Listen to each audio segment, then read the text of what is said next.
बिस्मिल्लाहिर्रहमानिर्रहीम। अल्लाहुम्मा सल्लि व सल्लिम अला सय्यिदिना मुहम्मदिन व अला आलि सय्यिदिना मुहम्मदिन कमा तुहिब्बु व तर्दा बि अन तुसल्लि अलैहि सल्लल्लाहु तआला अलैहि वसल्लम। इसके पहले मैंने एक वीडियो बनाया जिसमें ज़िक्र ज़हरी, नफ़ी और इस्बात यानी कलमे तैयब का ज़िक्र जो करते हैं ला इलाहा इल्लल्लाह, किस तरीके से करना चाहिए उसका तरीका हमने बयान किया। अब उमूमन ख़ानदान चिश्त में आम तौर पर 4 ज़िक्र होते हैं, ला इलाहा इल्लल्लाह, दूसरा ज़िक्र इल्लल्लाह, तीसरा ज़िक्र अल्लाहु और चौथा ज़िक्र हक हो। ये 4 ज़िक्र अस्कार हम लोग करते हैं। तो ला इलाहा इल्लल्लाह को किस तरीके से करना वो तरीका हमने बयान किया इसके पहले वाले वीडियो में।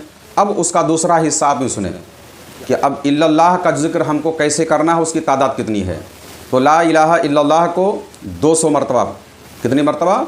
200 मरतबा। इल्लल्लाह का ज़िक्र 400 ज़रबे लगानी इसकी, और अल्लाहु को 600 मरतबा। उसके बाद लास्ट में जो ज़िक्र है हक हु, ये 100 मरतबा। 200, 400, 600 और 100, ये तादाद हमारे अस्कार की हुई। अब इसका जो वक्त है वो बाद मगरिब, जैसा कि हमारी खानकाह में हम लोग इतवार के दिन बाद मगरिब करते हैं। बाद मगरिब बेहतर वक्त होता है, या तो फिर तहज्जुद के बाद, ये 2 वक्त मुनासिब है। लेकिन तहज्जुद के बाद अगर आपका बहुत बड़ा घर नहीं है और लोग आपके ज़िक्र से मुतासिर हो जाए, उनको अजीब सा लगे, तो बेहतर वक्त होता है कि मगरिब का, कि मगरिब के वक्त लोग उमूमन जागते रहते हैं। तो बाद तहज्जुद के वक्त जब लोग सो रहे हों, या तो फिर बाद मगरिब, ये 2 टाइम इन अस्कार के लिए बहुत बेहतर है। अब ला इलाहा इल्लल्लाह नफ़ी और इस्बात का तरीका हमने सिखाया। अब ज़िक्र करना है इल्लल्लाह, उसका तरीका क्या है? पहले जब आपने क्या नाम है ला इलाहा इल्लल्लाह नफ़ी इस्बात का ज़िक्र किया, उसके बाद फिर खड़े हो जाएं अपने नशिस्त से, जिस तरीके से बैठने का हमने तरीका बयान किया था। अब आप खड़े हो जाएं।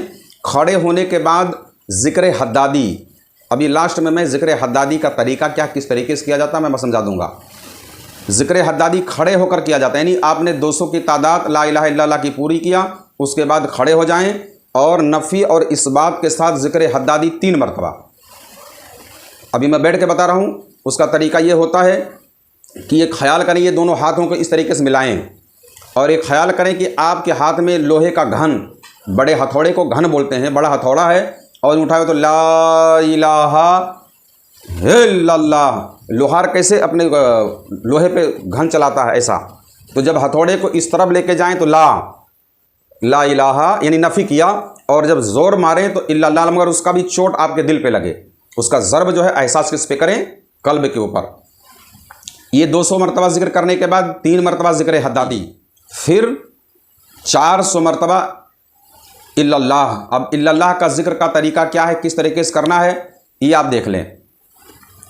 ये अपने चेहरे को दाहिने कांधे की तरफ लेके जाएं यहाँ, और शिद्दत के साथ कल्ब सनोबरी पर, यानी कल्ब पर, दिल पर, इल्लल्लाह इल्लल्लाह इल्लल्लाह। तो अब ये चोट जो है ना, ये अल्लाह की आवाज़ आपके अंदर से निकले। जो अल्लाह में जो अलिफ है, क्या है? अल्लाह जब लिखते हैं तो उसमें अलिफ आता ना, तो वो अलिफ को ये ख्याल करो कि वो अलिफ जो है आपके दिल के अंदर दाखिल होता है, और दिल की वसाअत इतनी बड़ी है, यानी दिल की लंबाई, यानी दिल की अर्जियत, यानी वो इतना वसी दिल का मामला है, यानी इस दुनिया को दिल के अंदर अगर आप बिखेरें, उसकी मिसाल दें तो एक रेगिस्तान में एक रेत की हैसियत के बराबर है। बात समझेंगी? यानी मोमिन के कल्ब की वसाअत इतनी बड़ी है कि आप अपने दिल के अंदर इस दुनिया को, दुनिया की वसाअत की वो हैसियत है जैसे एक रेगिस्तान में एक रेती के ज़र्रे के एक टुकड़े की। तो जब इल्लल्लाह का ज़र्ब करें इस तरीके से इल्लल्लाह, तो अल्लाह की आवाज़ गोया आपके अंदर अलिफ से दाखिल हो, क्या हो? जो अल्लाह का जो अलिफ है उससे दाखिल हो अपने दिल के अंदर, इल्लल्लाह, और आखिरी सांस दबा दें ताकि पूरे लताइफ के अंदर गूंज जाए, इल्लल्लाह इल्लल्लाह।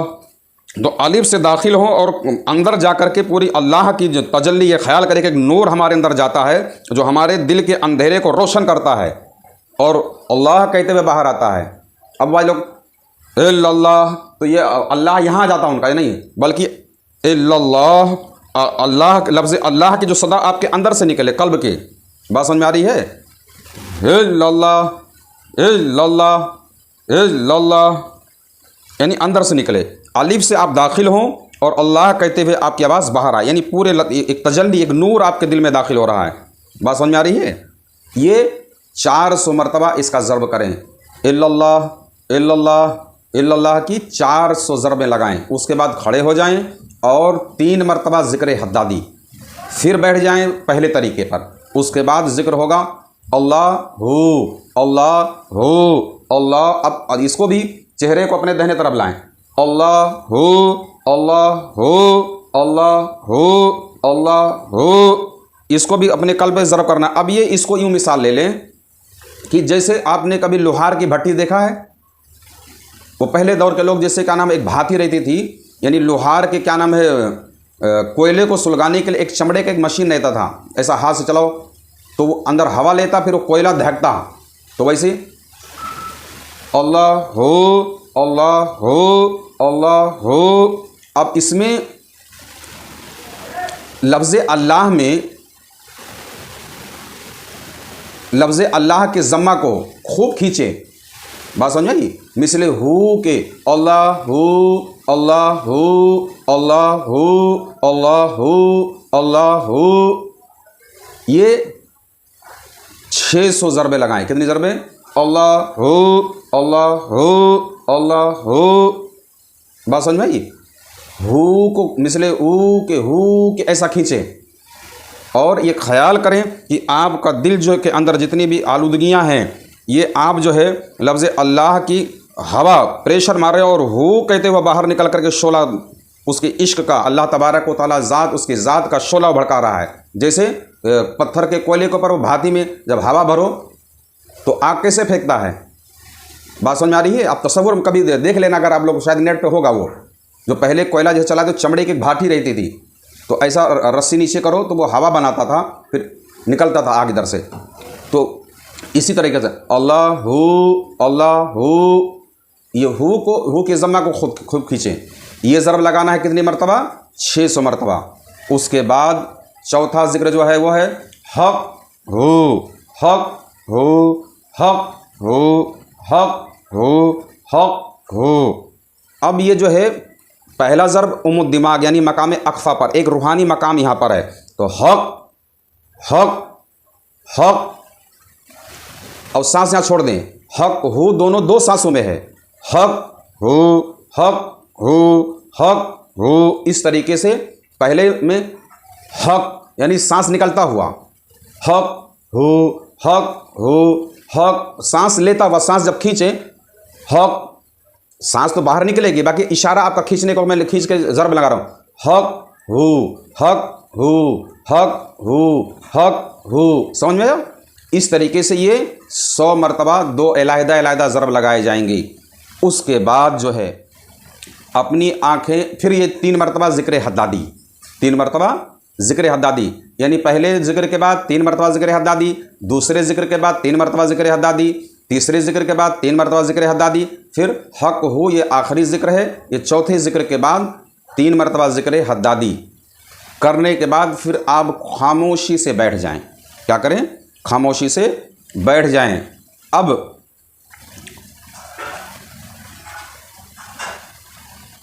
अपने पीर मुर्शिद का तसव्वुर करें।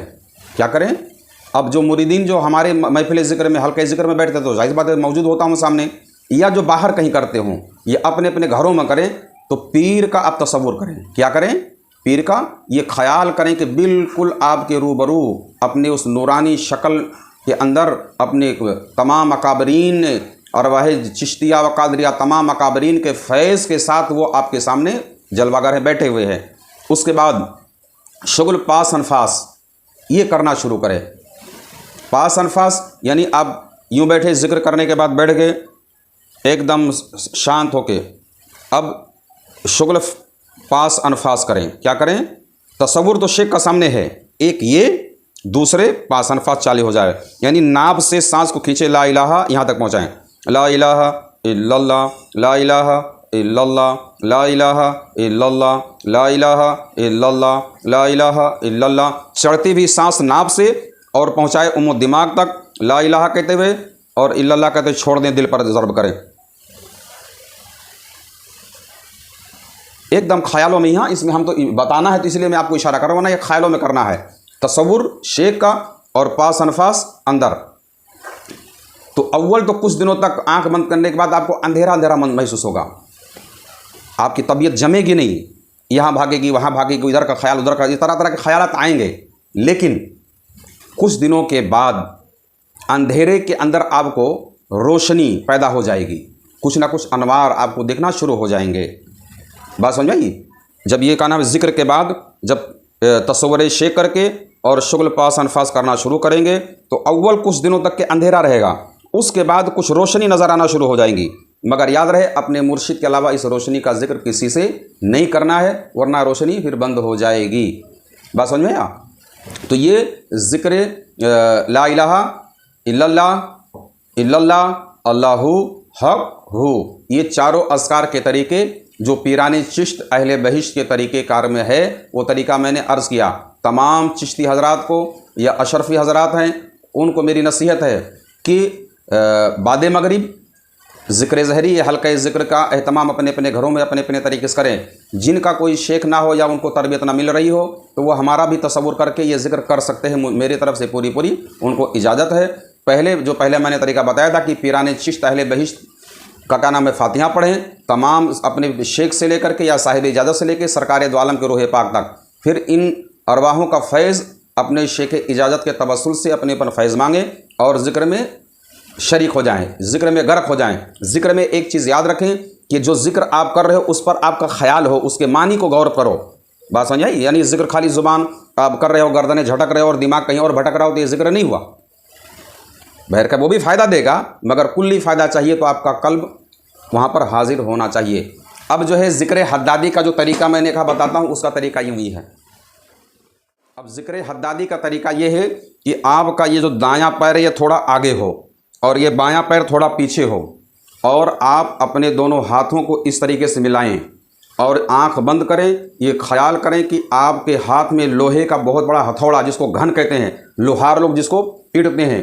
अब उसका तरीका यूँ होगा कि आप यूँ झुकें और ज़मीन तक हाथ लेके जाएं और यूँ कहें ला इलाहा इल्लल्लाह ला इलाहा इल्लल्लाह ला इलाहा इल्लल्लाह। इस तरीके से ये जो है 3 मरतबा ज़िक्र हद्दादी किया जाता है। ज़िक्र हद्दादी में याद रखें दाहिना पैर इधर रहे और एक ख्याल करें और ये ज़र्ब इसके आपके कल्ब पे ही पड़ना चाहिए। ज़र्ब तो ज़मीन पे मारेंगे, बाकी ज़र्ब जो चोट आपके कल्ब पर एहसास हो। ये हो गया ज़िक्र हद्दादी का तरीका। ज़िक्र हद्दादी का भी लोग एहतमाम कर सकते हैं, कई मरतबा इसको कर सकते हैं, मगर इस ज़िक्र के दौरान सिर्फ 3 मरतबा, यानी जो ज़िक्र ज़हरी जो 4 बताए उसके दरमियान करना है तो 3 मरतबा इस तरीके से ज़िक्र हद्दादी करें और बैठ जाएँ, फिर दूसरा ज़िक्र बढ़ाएँ। अब ये ज़िक्र का जो है मुकम्मल तरीका मैंने बयान कर दिया। अब इसी तरीके से आप अपने अपने एतबार से अपने अपने घरों में ज़िक्र कर सकते हैं, पूरी इजाज़त आप लोगों को है। इसके पहले जो मैंने ज़िक्र का जो तरीका बताया था, जो नफ़ी और इस्बात का ज़िक्र है, उसका लिंक डिस्क्रिप्शन बॉक्स के अंदर है, आप उसको लिंक करके उसको हासिल कर सकते हैं। वमा अलैना इल्लल बलाग सल्लल्लाहु तआला अलैहि वसल्लम बिरहमतिहि या रहमान रहीमीन।